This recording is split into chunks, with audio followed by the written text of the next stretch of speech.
2024ની ચૂંટણીના પ્રથમ તબક્કા માટે બુધવારે સાંજે 6 વાગ્યાથી પ્રચાર પ્રસારના જે પડઘાઓ છે તે શાંત થઈ જશે। મતદાનના 48 કલાક પહેલાં જ મોટી સભાઓ, રેલીઓ અને રોડ શો તેમજ જુલુસ પર પ્રતિબંધ લગાવી દેવામાં આવશે। ત્યારે પ્રચાર પ્રસારના અંતિમ દિવસે વડાપ્રધાન નરેન્દ્ર મોદી, રાહુલ ગાંધી સહિતના બધા જ દિગ્ગજ નેતાઓ આ ચૂંટણીના મેદાનમાં જીતવા માટે પૂરી તાકાત લગાવશે।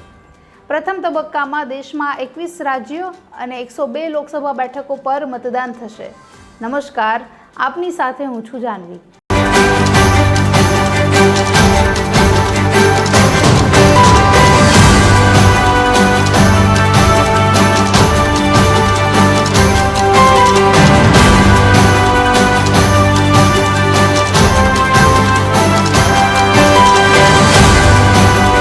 એપ્રિલથી પહેલા તબક્કાનું મતદાન શરૂ થવાનું છે।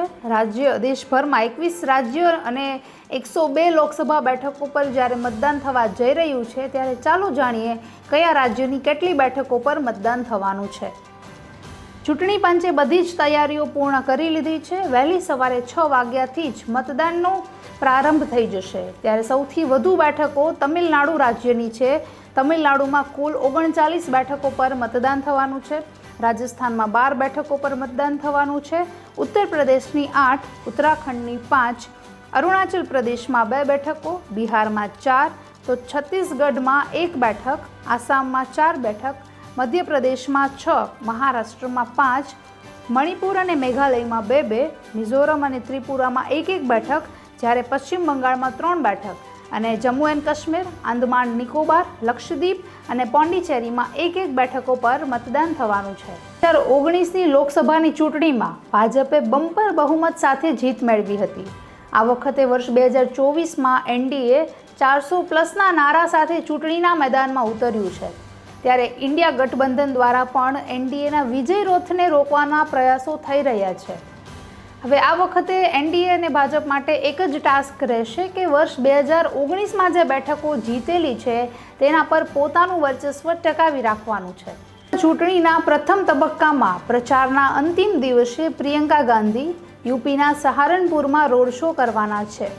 નોંધનીય છે કે યુપીની 8 બેઠકોમાંથી કોંગ્રેસ માત્ર એક જ બેઠક પર ચૂંટણી લડી રહી છે।